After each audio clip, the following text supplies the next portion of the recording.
Pendant toute votre carrière, quel est le peuple qui vous a beaucoup influencé, que vous avez beaucoup admiré? Le peuple égyptien. Parce que j'ai trouvé beaucoup de qualités parmi les Égyptiens.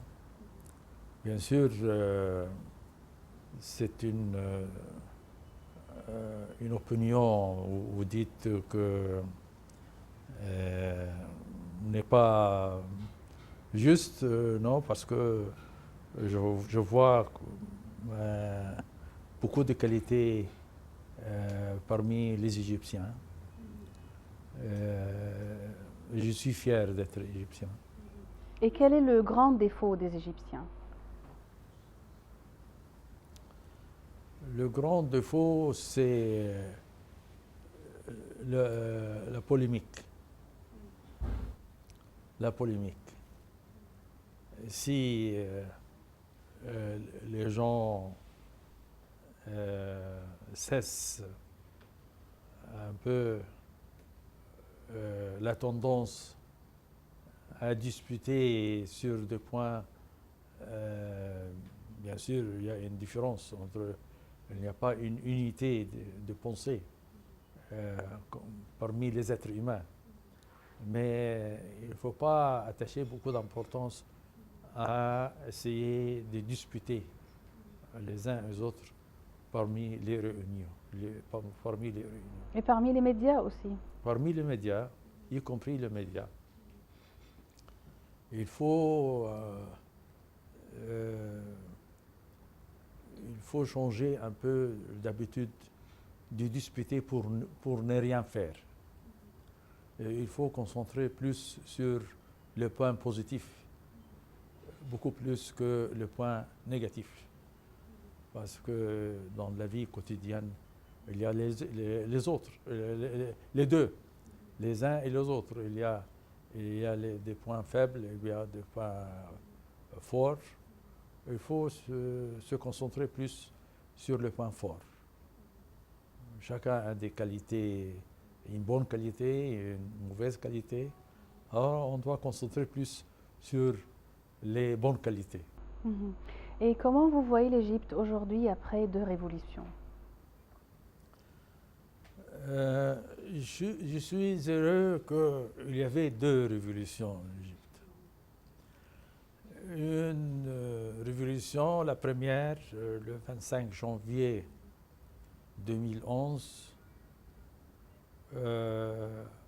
c'était pour un changement, parce que après longtemps, il n'y avait pas assez de progrès dans la vie économique et sociale.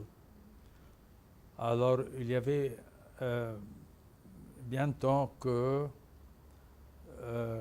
une révolution ait lieu pour un changement pour le meilleur. Malheureusement, il y avait beaucoup d'espoir au début que cette révolution allait améliorer la vie quotidienne des Égyptiens. Malheureusement, ça n'a pas eu lieu. Il y avait aussi des bagarres dans les rues pour ne rien faire, une tendance à détruire, une tendance à la violence qui malheureusement était mal exploitée par des gens de mauvaise foi qui allaient pousser le pays à une catastrophe.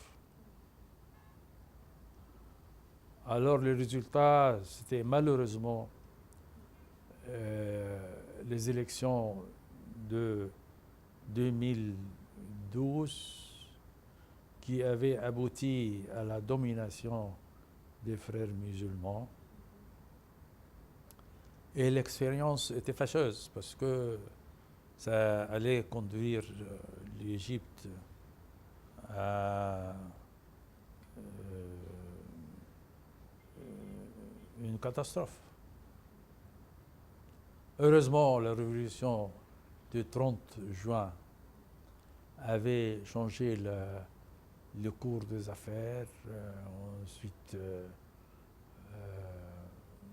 tant mieux que nous avions eu cette expérience fâcheuse pour qu'on se rende compte que nous étions dans la mauvaise foi et pour corriger la voie vers l'espoir d'une vie meilleure.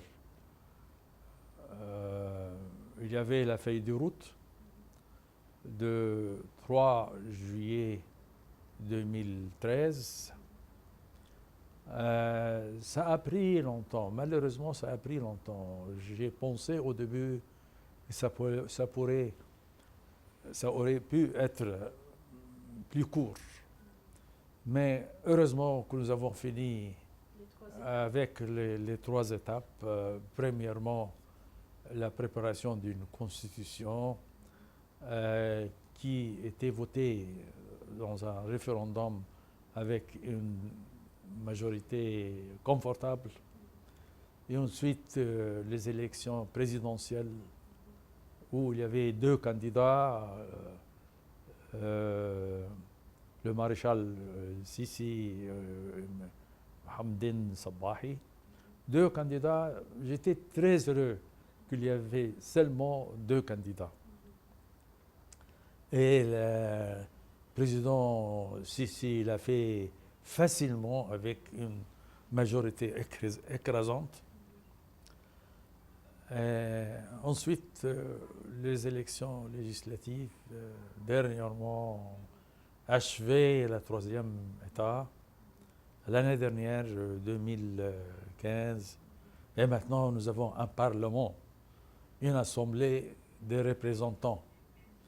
Je suis très heureux que nous sommes arrivés à ce stade-là avec toutes les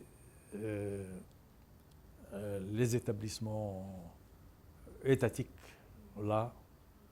Il y a l'exécutif, le législatif et il y a aussi la 3e autorité judiciaire. Espérons pour le mieux, Inch'Allah. Nous allons voir notre pays parmi les pays prospères avec la fin des pauvretés, de misère, avec une démocratie, un respect des droits de l'homme, une stabilité pour les nouvelles générations de notre chère Égypte. Inch'Allah. Et comment vous voyez le dossier de la diplomatie égypto-africaine? La diplomatie égypto-africaine est dans la bonne voie. Dans la bonne voie, l'Égypte n'avait pas disparu de l'Afrique. Je suis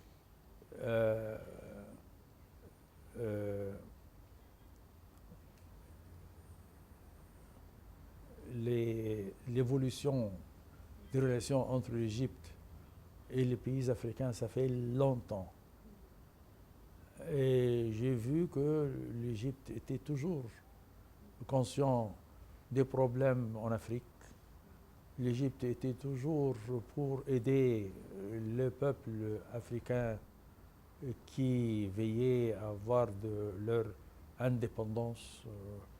Les organisations de libération dans toute l'Afrique avaient bénéficié de l'assistance égyptienne. C'est une solidarité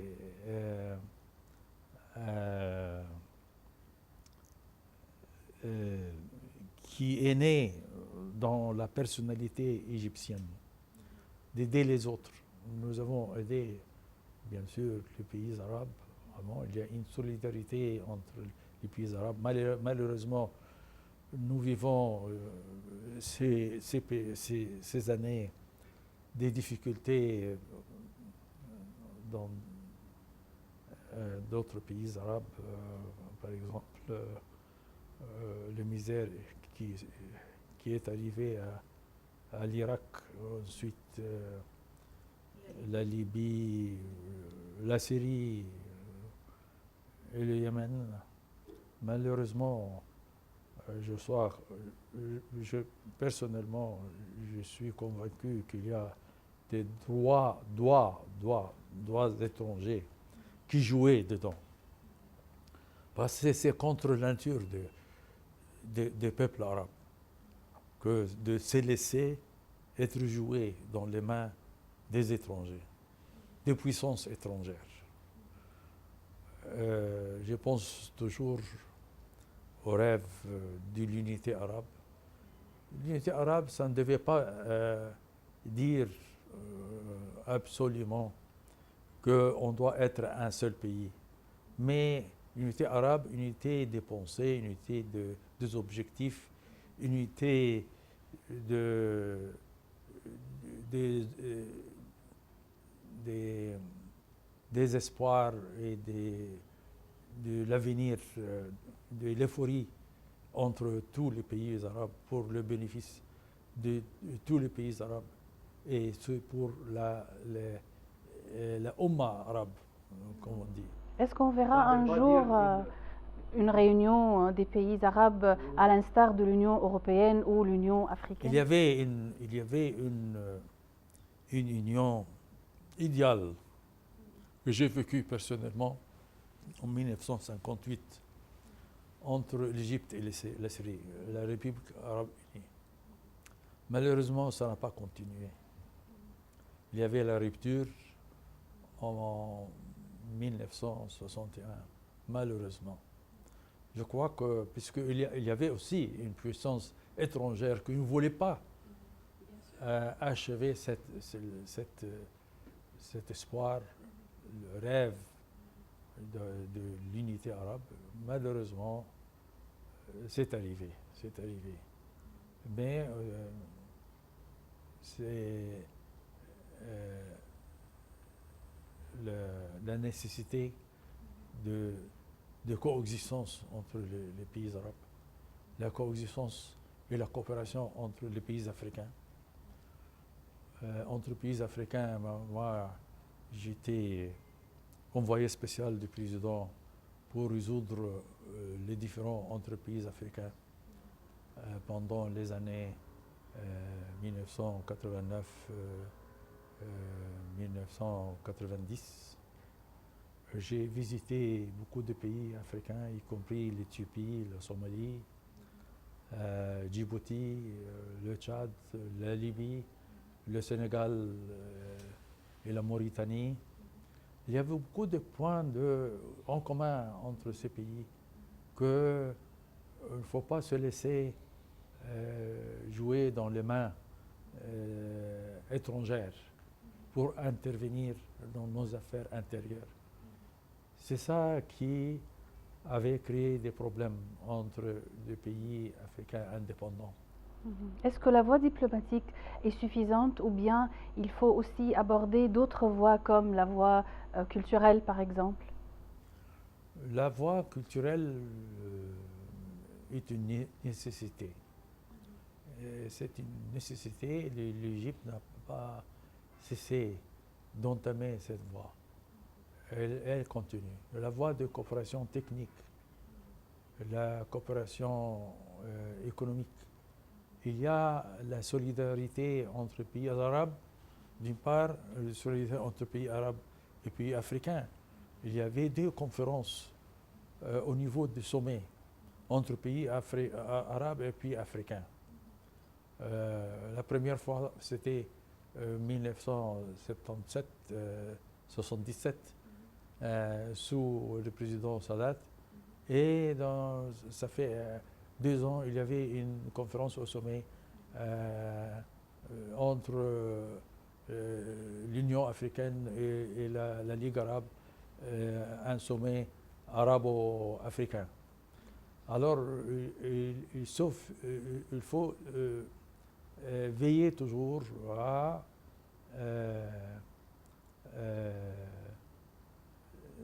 appliquer la solidarité et la coopération entre tous ces pays pour le bien-être des Africains et des Arabes. Je sais que vous aimez lire. Quel est le genre de livres que vous préférez et quels sont vos auteurs préférés et en quelle langue?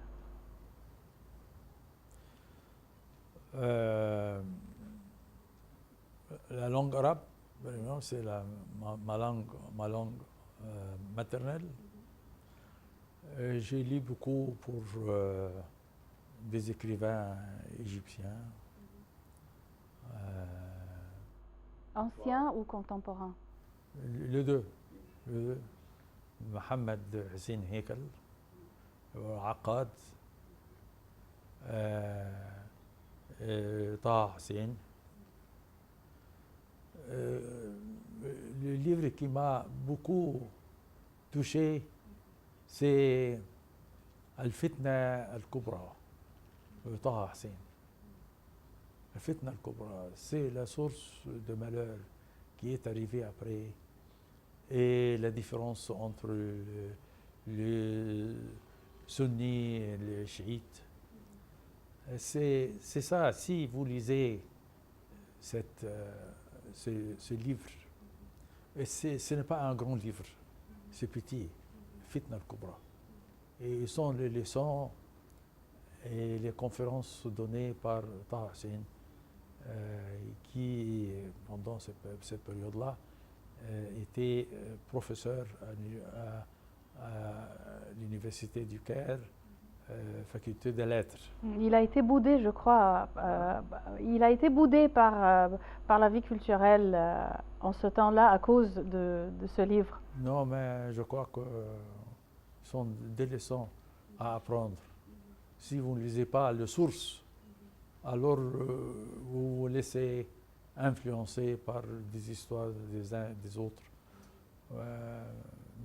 Mais ça, c'était parmi les livres qui m'ont beaucoup touché, ce livre-là. Mais j'ai lu aussi des livres des écrivains, des économistes, les affaires économiques, puisque moi j'ai fait mes études supérieures en économie et les organisations économiques internationales.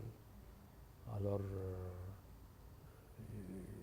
ils sont des livres qui m'intéressent beaucoup. Et j'ai suivi toujours, je suivais et je suis toujours les développements dans la vie mondiale en ce qui concerne l'économie. Votre fils, c'est notre ambassadeur auprès du Canada, son Excellence Moataz Zahran. Comment il est influencé par vous et par votre carrière? Mon fils me suivait pendant qu'il était enfant.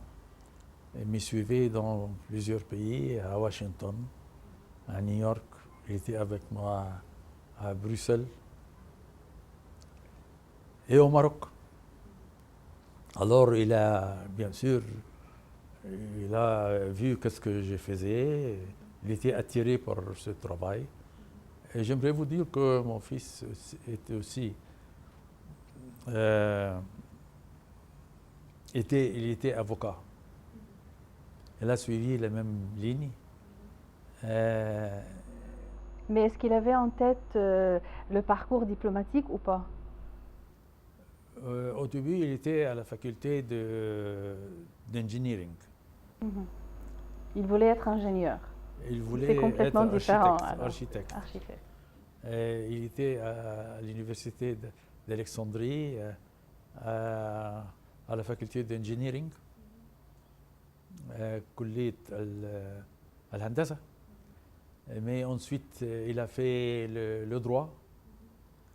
Il a eu sa licence en droit de la faculté de Mohammed Al-Khamis au Maroc, quand j'étais ambassadeur là-bas. Et pourquoi il a changé de carrière et d'études? Il était plus intéressé à l'étude de droit. Et ensuite, il a exercé le métier d'avocat Euh, je l'ai encouragé à le faire, mais ensuite il m'a dit non, je vais essayer d'entrer dans le concours pour avoir accès à la diplomatie. Je lui ai dit, si c'est votre décision, je ne vous l'encourage pas. Mais faites, et vous devriez vous défendre à vous-même. Pourquoi vous ne l'avez pas encouragé?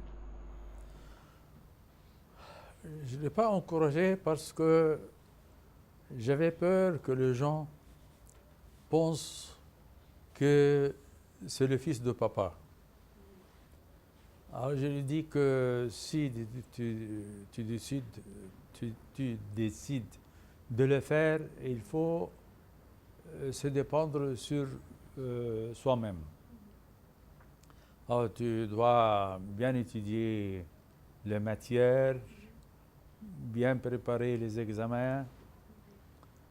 Il ne faut pas dépendre à votre père, puisque votre père n'allait jamais intervenir, faire une sorte de recommandation auprès de ses collègues. Alors, je n'ai jamais fait, je ne vais pas le faire. Et je n'allais pas le faire. Alors, si tu veux, alors il faut être autodidacte.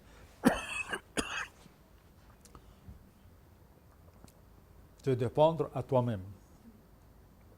Alors, il était parmi les premiers. Après l'examen, il a réussi bien.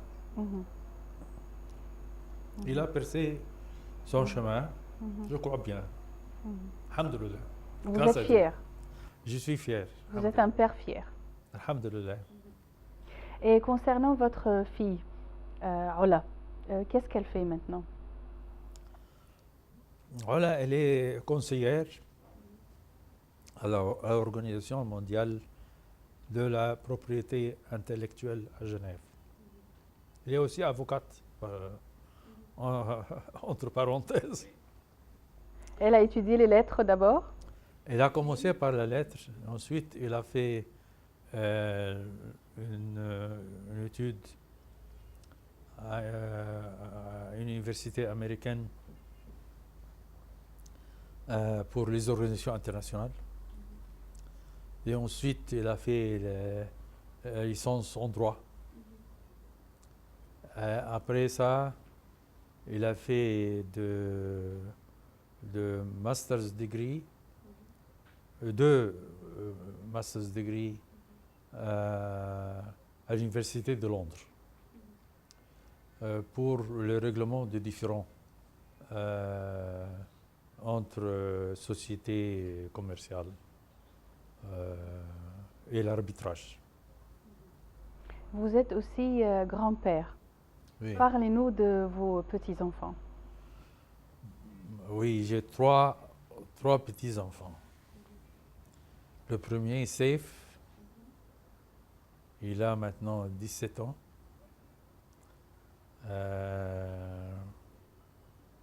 À Ottawa. Et sa sœur, Farida, a 16 ans. Et les deux sont au baccalauréat, premier baccalauréat et deuxième baccalauréat. Et troisième, c'est Nour. Il a 10 ans. Et elle continue ses études à Ottawa, au Canada, avec leurs parents. Je sais aussi que votre femme, elle menait le chemin diplomatique au début. Oui. Et pourquoi elle a abandonné? Je crois que il a fait un sacrifice, je crois. C'est parce que il était préoccupé pour veiller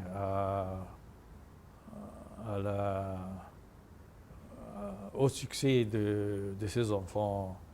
Il avait peur de les laisser avec des autres pour les élever. Il voulait s'assurer, elle, qu'il soit toujours avec elle et de leur aider pour les préparations de leurs leçons, leurs devoirs, et pour qu'ils soient bien éduqués et bien élevés. C'est pour cela qu'elle a sacrifié la carrière diplomatique. Et à la fin de notre rencontre, quel est le conseil que vous donnez aux jeunes Égyptiens et aux jeunes Arabes en général? Le conseil, c'est d'étudier et de continuer à étudier, et de lire, et de savoir ce que les autres peuples ont fait et leur expérience, et de bénéficier de leur expérience dans notre vie quotidienne en Égypte.